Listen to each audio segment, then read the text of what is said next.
Hello to everyone that's slowly joining us. We'll give everybody a minute or so to get into the webinar. We're expecting a pretty big crowd today. And we'll get underway because we have a lot to share.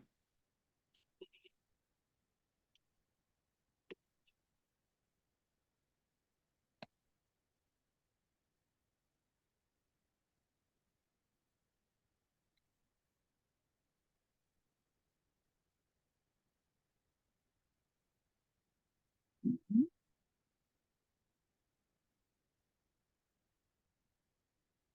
We seem stuck at a number, so I'm going to go ahead and get us going. I am Shauna Haley. I'm your host for today's webinar, and we are excited that you are joining us for our topic today on cooperation without conflict, building successful working partnerships between public safety and city communications. Today, we have a great panel of experts that are going to be looking at those really critical working relationships between public safety and city communications teams. And we all know that there are challenges that can impact cooperation at times. Today, our panel has really practical insights on how you can foster collaboration and understanding and build good boundaries so that you have a high-functioning team. With me today is your moderator, Betsy Deck. She is a consultant with DFW Strategic Communications. I'm going to hand it off to Betsy to introduce our panelists and moderate the session. Before we get started, though, I want to let you know that while the chat is open, we'd like you to put your questions in the Q&A so that we don't miss those. And some of you may have challenging situations that you'd like to ask privately and not have your city maybe called out on that. Using the Q&A, you can post anonymously. So just mark yourself as anonymous when you post your question there or your situation that you'd like to get the panel's insight on. The panel plans to answer questions at the end of the webinar, and we are recording this session. We'll post it to Tamio in a few days. Betsy, I'm going to hand it over to you. Thank you. Good afternoon, everybody. Happy opening day. My name is Betsy, and I, as Shauna said, I'm with DFW Strategic Communications, and I want to thank you for joining us today for Cooperation Without Conflict. This topic is geared towards successful working partnerships between public safety and city communications. However, we all know when you're dealing with human beings, some personalities are just naturally going to conflict. So I think there'll be some good lessons in this for dealing with all kinds of people and building those relationships to create a good work environment. We are fortunate to have 4 seasoned experts today to discuss the crucial working relationship between public safety and city communication teams. And I'm happy to introduce this panel that's going to share their success strategies with you today. To begin with, Jessica Pichardo is the Administration and Communications Manager for the Salina Fire Department. She's responsible for providing essential support for the operations and administrative side. She's also skilled in assisting with internal and external communication needs and managing the department's social media channels. Before joining Salina Fire Department, Jessica worked as the Communications Manager for the City of Salina for 7 years. She received her bachelor's degree from Texas A&M Commerce.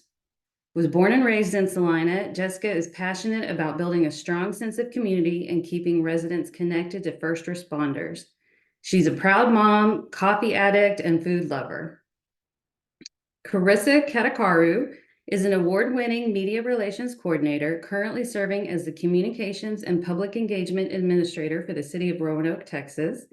She previously worked as the Media Relations Coordinator, PIO, for Public Safety in North Richland Hills, where in 2015, she built the social media program from the ground up. In 2017, she was promoted to Public Information Officer, paving the way as the department's first non-sworn PIO. Carissa is an expert in visual storytelling, using photo and video imagery to humanize and share the stories of her team members and capture the emotion of serving. She's experienced in crisis and strategic communication and builds communication plans based on trust and transparency. Carissa holds a bachelor's degree from Texas Tech University and has completed the Certified Public Communicator program at Texas Christian University. She served on the North Texas PIO board and is actively involved in numerous other local, state, and national groups. Carissa regularly works on photography outside of the realm of public safety, specializing in lifestyle, family portraiture, travel, and headshots. Laura Marie is City of Lake Jackson's first communications professional. Laura Marie Bernard, sorry. She develops and operates programs that spread the city's messages through multiple distribution funnels. In addition, she acts as an advisor and counsel to the city's executive team and city council. She is a FEMA certified advanced PIO, an author of 5 Texas nonfiction history books, and a graduate of the University of North Texas. She earned her master's degree at Harvard University, where she now serves as a corporate board member of the International Women's Alumni Group and leads its global communications program for 56 chapters in every continent except Antarctica. Lieutenant Roy Welch, who goes by Woody, is the administrative lieutenant for the Lake Jackson Police Department. He's also the police PIO and oversees the training, communications, and public relations divisions, police custodial staff, and civilian crossing guards. Lieutenant Welch is the terminal agency coordinator and local area security officer for the police department. He's currently the co-chair of the Barrazo Sport Marine Action Team Tactical Operation Group. He holds a master police officer license with over 18 years of law enforcement experience. Thank you all for being here today with us. So a couple of reminders before we begin. This webinar is for you. Our panelists are going to share their tips and stories, but they also have a wealth of historical knowledge and experience. So as Shauna mentioned, please use the Q&A at any time during the presentation to share your questions, concerns, obstacles, success stories. All of our panelists are available to answer your questions and help you in any way that they can. Take advantage of having a sworn officer on the webinar and ask your questions. He has said no question is off limits, and I have that in writing, so ask away. This webinar is being recorded, will be posted on the TAMIO website. And again, if there's a touchy subject that you don't want your name associated with, you can post anonymously. And now on to the presentation. I'll turn it over to Jessica. Awesome. Well, thank you. Thank you for the introduction. So like she said a little bit on my background, I started with city communications, which has held my role with the fire department coming from city communications, but still coming into the fire department, establishing a new scramble, which is like a new logo. I had to build that relationship with our director of marketing, and this is what we're doing and stuff like that. So there is still a lot of learning because with the fire department, there's a lot of terminology that the city may not understand, like a scramble, a badge, a logo, a patch, and stuff like that. So I think what has helped collaborate a lot was educating them on using the correct terms, educating them on why we're doing certain things. So I try to get them involved in anything we do, and they try to involve us in everything we do. One thing that has helped tremendously for police and fire and the city is the city hosts a monthly strategic communications meeting every month, and myself and the PDPIO attend every month. When I can't attend, I try to send someone from the fire department to represent us. That way they come back from information that the city has given them as well. So that has helped tremendously. And on top of that, the city also has established a group chat within teams that we're all connected to. So after that meeting or between those meetings, if anything arises, we are all in communication. Like right now, we're in communication on the solar eclipse. We're in communication bad weather. We also have a group text chat going on between the city, PD, and FD. Anytime anything happens, we're all in communication. For example, when we had the storms a couple weeks ago, one of the houses caught fire in Salina. There was a lightning strike, and immediately the city, kind of wrangled us all together and we started communicating with each other. We were communicating with FD and then on a separate communicating with the city as well. Here is where we figured out the boundaries that we had to set between fire, the city, and PD. The storm that impacted Salina impacted the city as a whole. Therefore, we knew that if the city needs to get involved, they need to get involved, and we're totally fine with that. We're not going to start any conflict or anything. So, the city was able to create a press release quickly, send it to my chief, myself, and the PIO. and we were all able to approve it, and then it was sent out. Then when the news started calling, the city took that over, but FD had to respond and get it and be on camera for an interview. So it worked very well with communicating before the incident happened, having that communication already established. So we're all on the same page. We're doing a press release. Your FD guys are being on camera and stuff like that. So that has helped. Um, Another thing I wanted to say is right now we're hosting an open house for a new fire station, and I involved the city's marketing team beforehand. Wanted to say we're doing an open house. It's going to be in April. These are the dates. If these dates work for you guys. The only help we needed from the marketing team was assistance in coordinating a videographer, and then of course they were happy to help with that and pay for that portion of it. Well, now it's next week, and I actually need help with someone on site during the event. I already talked to the marketing director. Hey, do you mind? I know I said I didn't need anything else, but do you mind having someone else on site with me for the open house on Saturday? No problem. No problem, because they know what's going on. You know, they're willing to help because I involved them initially before we started planning the event and anything like that. So I kind of just want to touch that on the strategy that I use is always including the city. Just an FY, we're doing this. And sometimes I may not need them at all throughout an event or throughout any social post or through anything we need to get the word out on. But in case I do though, at least I already talked to them about it.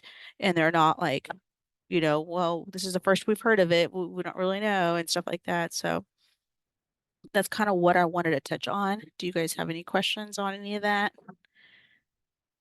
I know I was talking really fast. I haven't seen any questions yet. Okay. But what we can do, go ahead.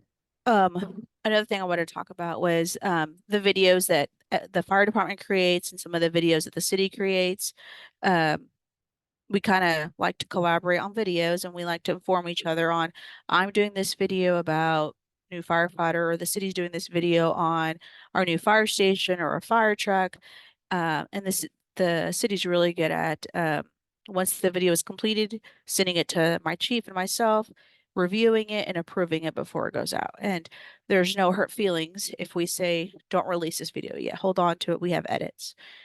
So we're pretty good on collaborating on videos as well.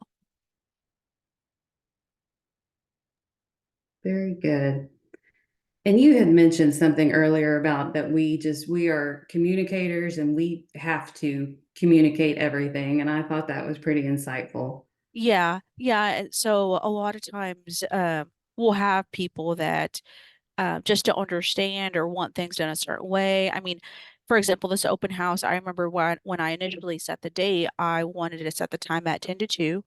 And I remember a marketing director was like, we told my fire chief we should do an afternoon time because the city has a cleanup day event that same morning. Well, at first I was like, well, this is my event. It should be at this time. It doesn't impact a cleanup day. But then I thought about it. I'm like, let me just call him. Let me just call him because this information wasn't relayed from him. This information was relayed from my fire chief that the marketing director suggested a different time than what I suggested. Called the marketing director and I was like, hey, I heard you wanted to do it from like 2 to 4. That's kind of really late in the day. That impacts the guys' schedule. What was wrong with 10 to 2? And he was like, oh, nothing was wrong with it. It's just that that's the same time as the city's cleanup day that they have. And I was like, okay, well, I think it's gonna be different demographics that go to that event and my event, the open house for the firefighters. So I don't think it's an issue. And he's like, I don't think it's an issue at all either. He said, I was just suggesting with that time to your chief, but I'm fine for 10 to 2. I was like, okay, well, all is good. So, we initially have those hurt feelings at first, and then we talk through it, and it's totally fine. I mean, again, we have to communicate everything because if I would have never called him, we would have, I mean, I would probably been like, why is he picking a different time than what I suggested? So it helps to have that communication that just pick up the phone and ask versus emails back and forth too. So I'm big on texting and calling each other to make sure that the communication is clear. So I agree with that completely. I think a phone call can solve a lot of yep, issues. yep. Well, thank you very much, Carissa. We're going to move on to you next. Okay, well, hello, I'm Carissa. I am currently serving with the city of Roanoke, Texas. I came from the city of North Richland Hills, where I worked for nearly 18 years. I started as a dispatcher, and I did that for about 10 years, and then I switched to divisional secretary for tech services, oversaw alarm permitting, helped with the budget for that division, and then was promoted to alarm permit program coordinator after that. In 2016, my chief tapped me on the shoulder and said, "Hey, you like social media? And we need a social media presence. So I'm going to need you to oversee and lead this project." And I was like, "Okay, well, I'm generally a savvy social media user, but not in the realm of communicating for city government." So I really had to study and oversee that project on how to communicate appropriately as a government entity. So for about a year, I worked on that and built that program from the ground up, at which time my chief came back to me and said, "Hey, you're doing a really good job. Have you ever thought about being a PIO?" I was like, "No, I haven't." So a little background on that PIO role for North Richland Hills was currently being filled by a sworn officer. He was a background investigator too, so he was kind of in many departments wearing multiple hats. So the chief pulled that officer and myself into his office, and he said, "Hey, we're going to discuss this. Here's what we're going to do moving forward. This is the plan right now, but don't say anything. I'm going to wait till the right time to tell the department." So we both said, "Okay," agreed, and left. Went back out to the break room to get a cup of water, and the officer was in there talking with a sergeant. And I interrupted the conversation of him sharing the news that chief had just told us. And this officer turns around to me and he says, "You're going to fail. You have no experience in this, and the media is going to chew you up one side and down the other."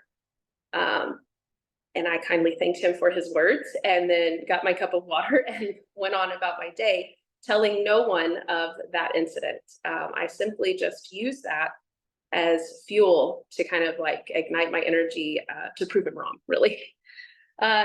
This being a newly created position, and now kind of being on the same playing field as our city PIO. I'm non-sworn, she's non-sworn. It was kind of a new endeavor. So my first experience as a PIO, fresh out of PIO school, just 3 days out, was a hostage situation where we had to close down a major thoroughfare in our city for several hours. And the hostage victim was a 5-year-old child. So you can only imagine that this was expending much of our resources, and it was quite the media frenzy. So being the new green PIO that I was, and feeling like I had to prove myself, I didn't ask or accept any help. I just managed the situation.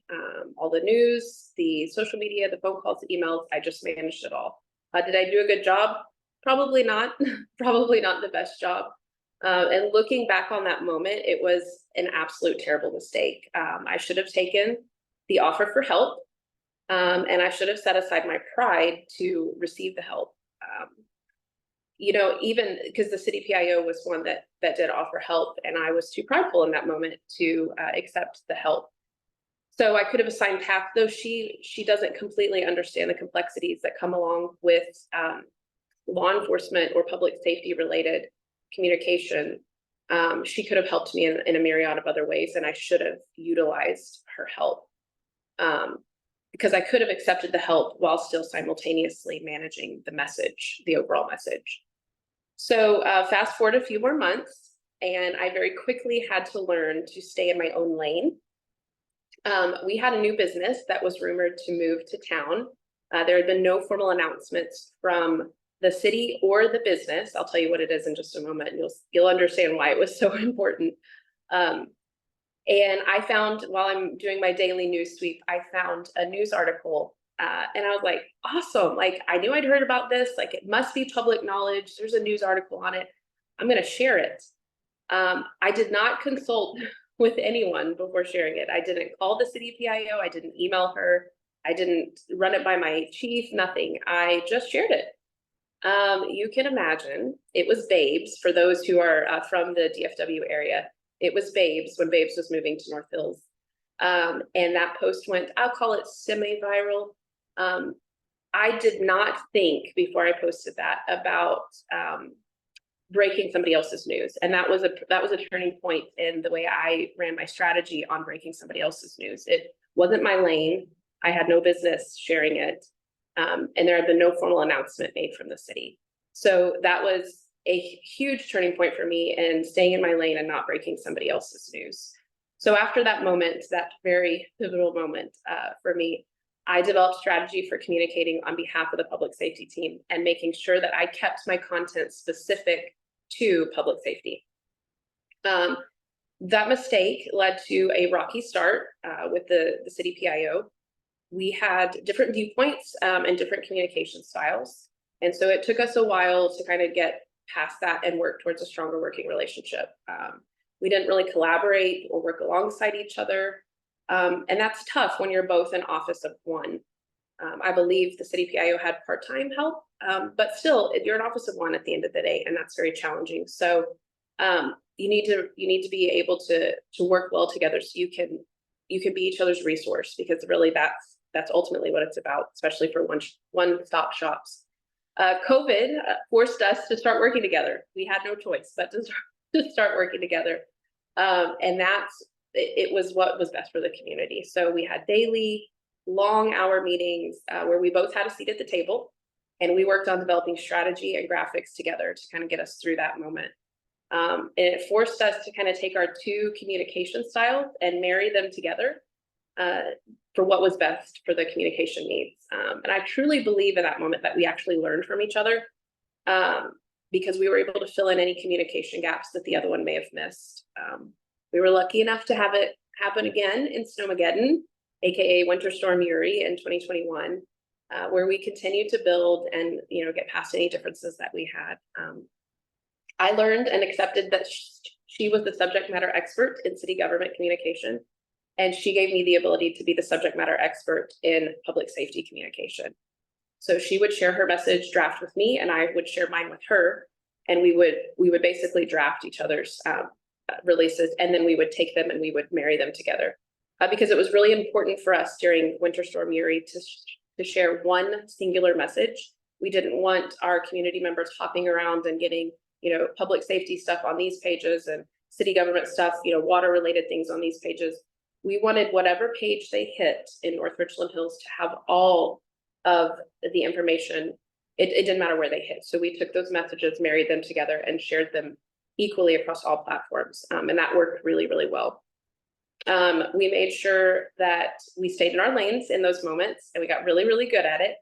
And so we took our two roles, and we would gather the information and then create our messages from there. So we worked independently, but together very well in those moments. So in the end, we had worked through any and all differences that we had. Our relationship did start a little rocky, and some of it was my stubbornness, and some of it was just learning where my lane markers were and making sure that I stayed in that lane. And then earning the respect from the city government side on being the subject matter expert in public safety. So how we reached our goals may look different, but we worked really, really hard to blend our styles together to work well for our community. And it allowed me, I'm very blessed now, because it allowed me to understand the city PIO role in emergency communications and the vital importance of working together in those situations, as I serve now on the city side in the city of Roanoke. So I'm very thankful for those experiences and how they help shape where I am today. So. Very good. That's I find it amusing that you mentioned your stubbornness, because I think that is actually a very important trait for communicators to have, both good and bad. Yes, it can bite you sometimes though.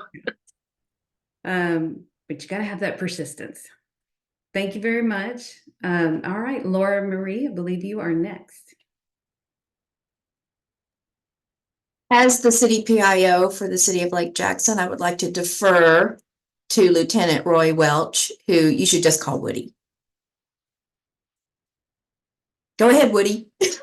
So it is kind of funny that Carissa said that the officer kind of said that. because it's a very similar story with Laura Marie and myself. Law enforcement as a whole, it's hard to trust outsiders. It's hard to trust people who aren't in the law enforcement community. That's something that we deal with all the time. But when Laura Marie got here, I'd already been in the role for a little bit, probably a year as our police department PIO. And at that time, the city narrative and everything that came out was coming out through the police department or through city council, or the city management's office. Laura Marie and I actually got to work together. Well, I should say, starting off, we refused to work together in the she didn't want to work with me. I didn't want to work with her. I'm on my side. If it's got anything to do with law enforcement, public safety, I'll take care of it. If it's got something to do with a water issue or something on the city side, you take care of it. You stay in your lane, I'll stay in my lane, and that's kind of how it went.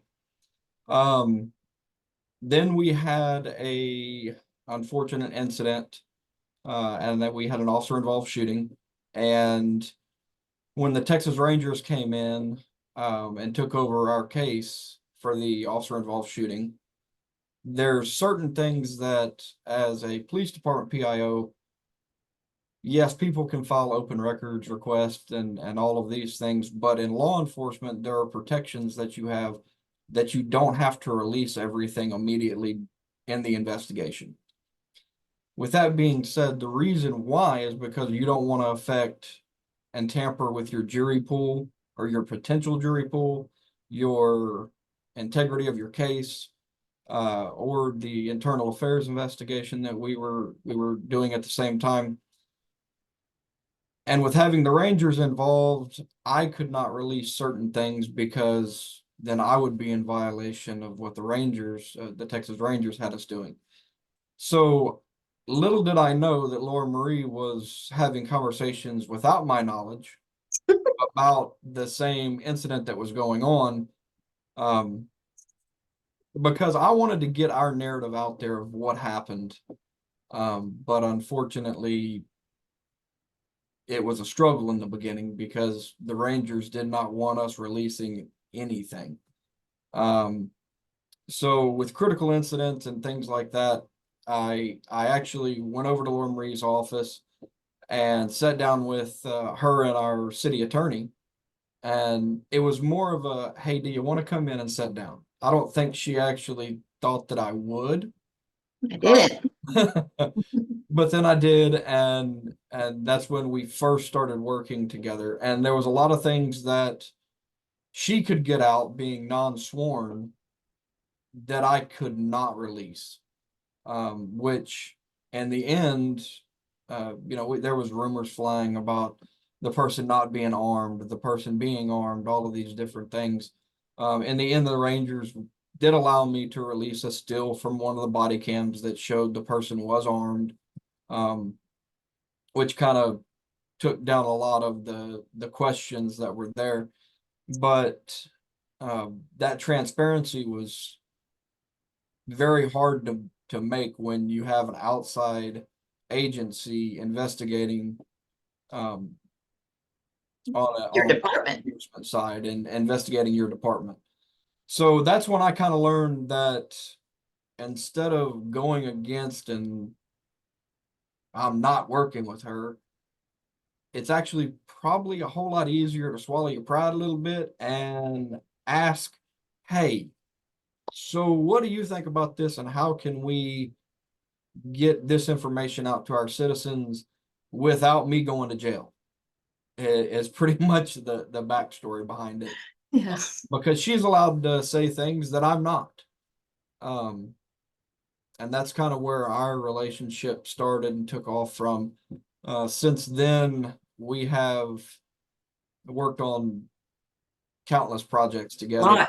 We do a lot of things where I'll type up a press release on something that happens here, and whether it be one this week was, we typed something up for safety for kids in swimwear in bright colors, and I I shared it on our social media, stuff like that, got with Ella Marie, said, hey, do you mind sharing this? She did it, you know, we definitely, definitely work better together now. And she can probably tell you and vouch for everything that I'm saying, being that, neither one of us wanted to work together. No. And, it turned out to be a now 5 or 4 years later, it's, 3 years. okay, it feels like a whole lot longer, but, I know. yeah, now we work pretty well together. Yeah. We get a lot of things accomplished that I don't think the city would have it any other way. No. You know, we're able to get things done, both within the emergency response realm and the city administrator realm, with council pretty much loving what we're putting out. So Mhm. the best advice that I have for anybody that's on here that's from law enforcement is sometimes it's easier to swallow your pride and just go ask for a little help from somebody who's not sworn, because they can release a whole lot more than you can. I think there was a question about that, about explaining what did Woody mean by I can release things he can't. Well, I think to back up a little bit, Woody and I end up working on really bad things that happen. There have been other what you might call foxhole tales that he didn't go into. But from my perspective, I get called in by the city manager when there is now a perception problem or it's going beyond just law enforcement. In the case that he's talking about with the officer involved shooting, it was all over social media. Therefore, it was in my realm now. We had very high level strategic discussions in the city manager's office. That's how come I was having conversations he didn't know about because he wasn't in the room during that time. But when he did get into the room, it became very obvious to me that he was upset. And it still upsets him. This whole Texas Ranger thing really upset him. And that's where I think when you as a city PIO can find moments when it's obvious that the police department needs help, then offer the help. At that moment, when he walked in the room, we still did not want to work together. But I knew that this case was so big that it needed us to figure out a way to work together. And that's when I started to realize that if we already had an antagonistic relationship, and we'd had it for quite a while.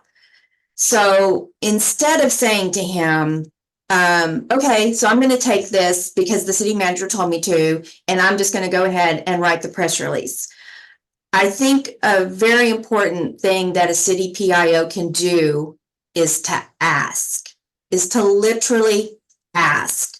I did not say to him, even though I knew I had the power to, I didn't say to him, well, I'm going to write the press release. I said to him, would you mind if I tried to write this press release? Knowing full well that I knew how. And he looked at me and he said, yes. So I did. I went off with the city attorney, and who I work incredibly well with. We write lots of things together. And she came to my office and we started working on it. And I did not push Woody to come into the office. He came in on his own and he stood at my door. And that's when I asked him again, would you like to come in and would you like to be part of this? And when he sat down, this is the first time I actually realized that was both of our aha moments. That was the big turning point. When he came in here and he sat down, and we did not write, as Carissa was saying, I did not write a draft. We wrote the draft together, and then we worked on it together. And that's kind of the MO of how we do almost everything. It's Woody needs help, and then Woody comes. There's only one time that I went to Woody and asked him for help, and that was when I ended up taking over some of the Christmas projects, and I inherited them, and I needed some help on the Santa tours. Other than that, it's when something big that hurts the perception of the city is now at risk. That's the moments that our paths tend to cross. Otherwise, it's Woody calling and saying, can you share this post? Very routine kinds of things, once in a while his guys might ask me to do a graphic, but it's very rare. They usually do it themselves. And in many ways, some of the same takeaways are those that Carissa was talking about. You both have to put down your pride. You both have to put down the idea that there's 2 lanes. No, there's 1 lane, and that 1 lane leads to the residents. So anyway, and I will tell you this, when Woody writes his own press release and I have to write my own, a lot of times it's the exact same thing. It's the exact same thing. So that's all I had to add. I don't know if any of that helps anybody, because I know it can be very, very hard. This can be a very hard relationship to navigate. Seeing some of the questions, what I meant by there's things that Laura Marie can release is when we have an outside agency that's not giving us permission to release certain things about a case or about parts of the case, like the person being armed. We were able to say the person was armed, but we couldn't go into any further detail. Laura Marie had firsthand knowledge of what the person was armed with because she had seen the video of the incident. I cannot, because the Rangers will not allow me to release anything about the weapon or what type of weapon it was, anything like that. But they didn't say any of that to her. So she was able to navigate around those type of, if you want to call them the little loopholes to, I can't release it because it could be evidence in the case, where she saw it with her own eyes and could say that she saw this. So I think that's more of what I was referring to. If that helps answer any of the questions that were asked. I think specifically, I could get the basic facts out, the who, what, where, when, and why. I could get out the compassion statements from the mayor, council. Woody it was just a very strange thing with the Texas Rangers. We even called them at one point and they flat out, with us all on the call, said, nope, don't release anything. And then they kind of waffled. And at the end of that, I also think that was another strong moment that a PIO can say to a communication person can say to the police officers. When he hung up the phone, I looked at him and I said, well, we're on our own and we're going to get this out and we're going to have your back. And I think that was a moment that he knew, well, whatever happened between us before, that's gone now. And I think he believed me. I think he believed me when I said, I'll have your back. And I didn't know at that point if we were going to get called in by the AG or whatever. But all I knew is that the city of Lake Jackson had this situation. It was all over social media. The phones were blowing up. It was all over the news. And Woody was kind of out there on his own. And I had a mayor and a city council and a city manager that expected me to get control of it. So I think that's another thing you can say to them. You can make sure that they know that you have their back. I don't know if any of this is helping. Yeah.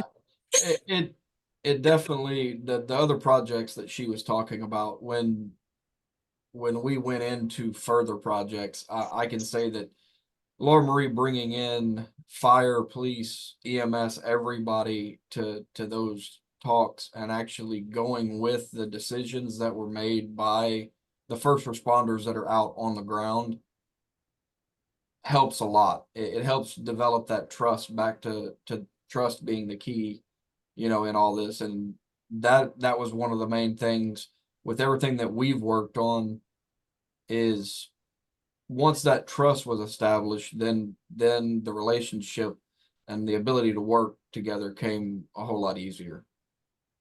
Yeah, in the past, the city administration tended to do the Santa tours all on their own. And when I realized that was really hard, on the first responders. I, again, just said to them in front of everyone on the committee, I said, what works for you? What would you like to see the sanitors look like? And, you know, Woody will tell you, he was shocked that I asked that question, but I meant it. And at the end of that meeting, it ended up that he got pretty much complete control. He and the fire department got a complete control over those sanitors. And I think that also helped, even though it has nothing to do with the day, you know, those hard, our day to day. It's just an example of how you just use the same skill sets that you know works with everybody else. You just work it on a way higher scale when it comes to police officers, because you do have the barrier of getting past their distrust of people who are not sworn. I guess that's the way to say it. So I guess I do have a question, and it, probably for all of you, if anyone has just the brilliant answer. There were times that city communicators and public safety are all generally going to be in different buildings, and so it is kind of harder to connect at times.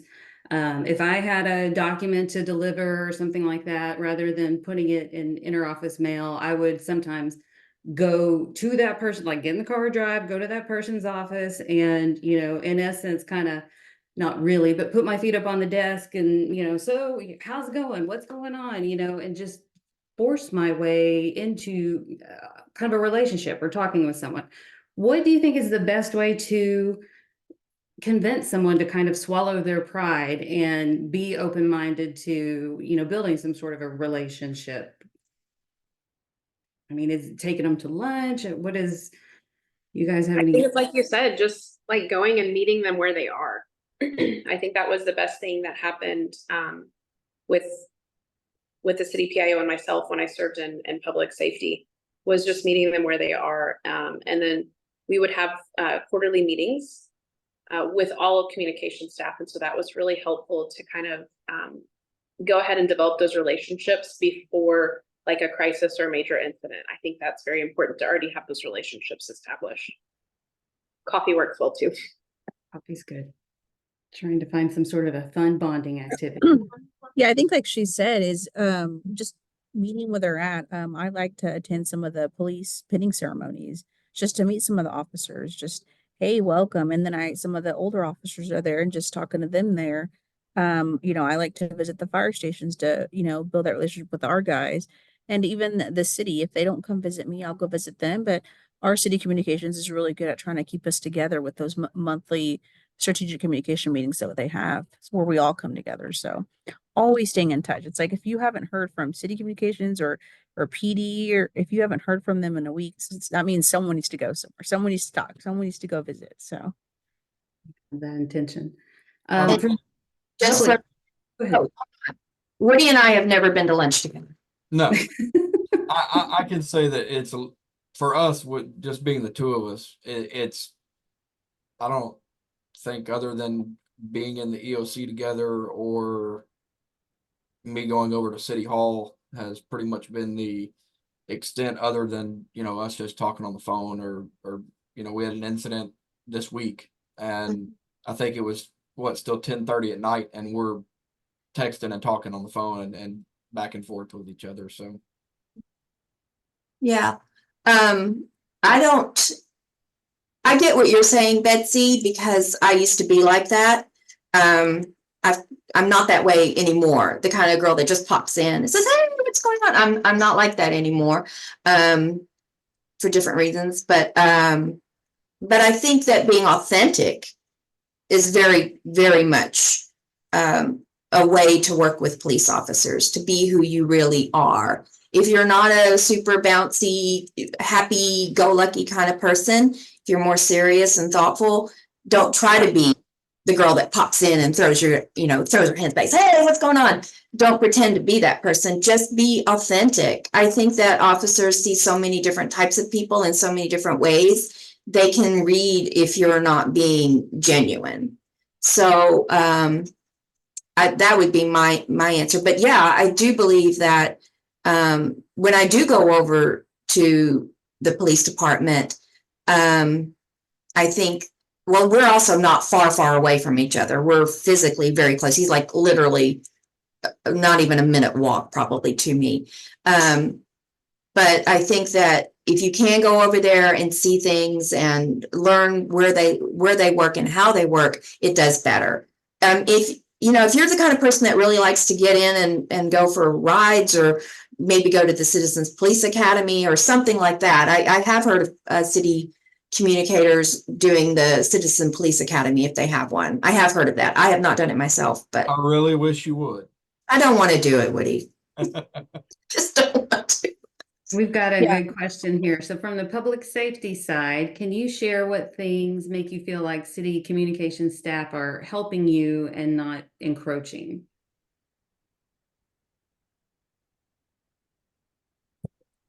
I can say like city communication. Oh, sorry, go ahead, Carissa. No, go ahead. I was trying to figure out who was going to talk first. So. Oh, okay. Yeah, no, I was gonna say I see them helping me a lot when they, like I said, they see an event coming up and they'll ask, do you need a photographer, do you need a videographer, do you need us on site? Do you need us to help with social media since you're running the event?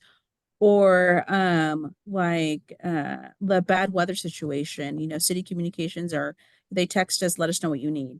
Or, there was a suicide or something and they'll text us to let us know what you need. So they're just always letting us know that they're there for us. And that way when they need us, like we need a fire truck with a flag, because they think it's easy to raise a flag on a ladder truck, but we need a fire truck with a flag for an event.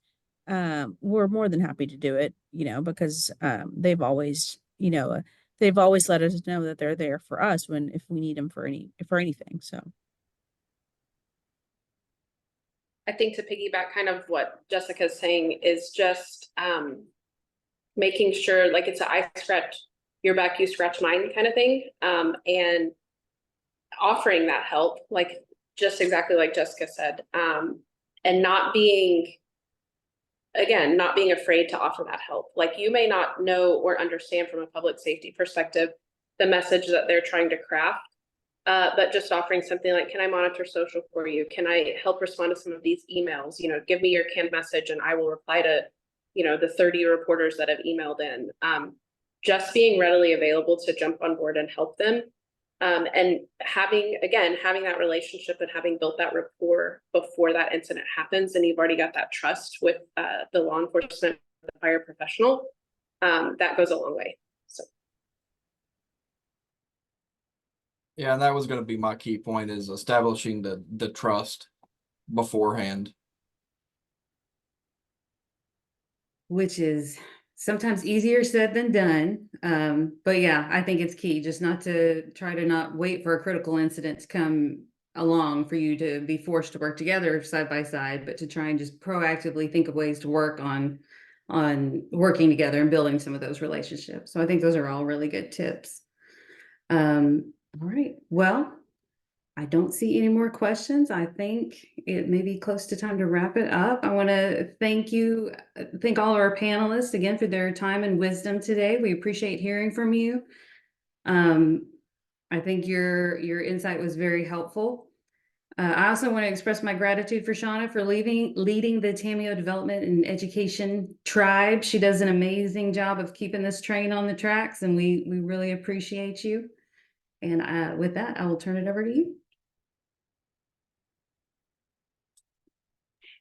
And look at how professional I am. I don't even remember to unmute myself. What I was going to say was thank you all very much. I mean, really, I think what we all can take away from this is that investing in building relationships makes a big difference on the back end. And that happens outside of critical incidents, and that happens outside of the normal day-to-day. It's just getting to know your colleagues, and making a difference in the small ways. It makes a difference when it really matters. So thank you all for sharing your experience, and for being vulnerable and talking about the hard things, because we all have to face them. As we mentioned to our participants, recording of the session is going to be posted to the Tamio website within the next day or two. You'll want to keep an eye on your inbox for information about next month's webinar. And then finally, I want to remind you all the conference is coming. It's first week of June in San Antonio, and it is our 50th anniversary as an organization. You do not want to miss this conference session. Tamio always does a great job with annual conference, but this year, holy moly, just the sessions are really great. Pre-conferences are really great. There's some really interesting keynote speakers. You want to be there. Early bird registration ends May 13th, so you can bet that next month I'm going to be reminding you as well. Get your registrations made now. It's going to be a special time. Thank you all for joining us. We hope you have a great day, and we'll talk to you next month.